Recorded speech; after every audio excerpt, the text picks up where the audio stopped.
튀르키예 시리아 지진 참사로 지구촌이 슬픔에 빠진 가운데 중국이 난데없이 지진을 이용한 자국 홍보에 나서 지탄을 받고 있습니다. 게다가 엄연한 팩트까지 왜곡해 더 문제가 되고 있는데 이는 우리나라와 직접 관련된 사안입니다.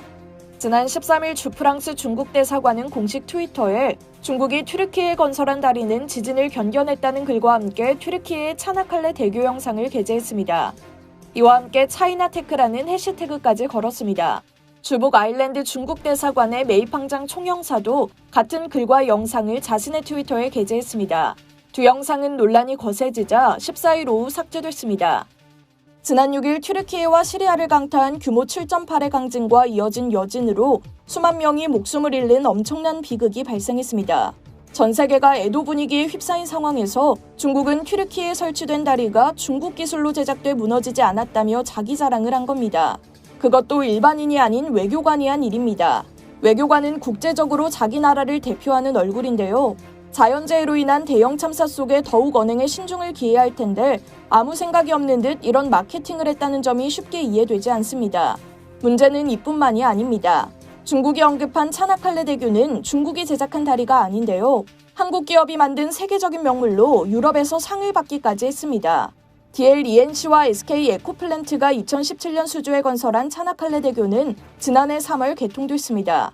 총 길이가 3,563m로 주탑과 주탑 사이 거리인 주경간장이 세계에서 가장 긴 현수교입니다. 현수교의 기술력은 주경간장 길이로 결정되는데요. 차나칼레 대교는 종전 세계 최장인 일본 아카시에협 대교를 밀어내고 세계 1위에 오르며 명성을 날렸습니다. 두 한국 기업은 대교 건설 과정에서 프랑스 에펠탑, 일본 도쿄타워를 뛰어넘는 세계 최고 높이의 주탑도 설치했습니다. 또 초고강도 케이블부터 초대형 앵커리지와 케이슨, 특수 제작한 비행기 날개 모양의 상판을 사용하는 등 각종 첨단 공법을 선보였습니다. 차나칼레 대교는 지난해 유럽 철강공사협회의 유럽 강철 교량상을 수상하기도 했는데요. 심사위원들은 혹독한 현장 조건에서도 첨단 기술로 지진, 강풍 등에 대해 높은 안정성을 갖춰 시공된 점을 높이 평가했습니다. 이처럼 한국의 기술력이 담긴 다리를 중국이 대뜸 중국산으로 둔갑시킨 겁니다. 이게 다가 아닙니다. 차나칼레 대교의 위치 또한 이번 지진과는 관련이 없습니다.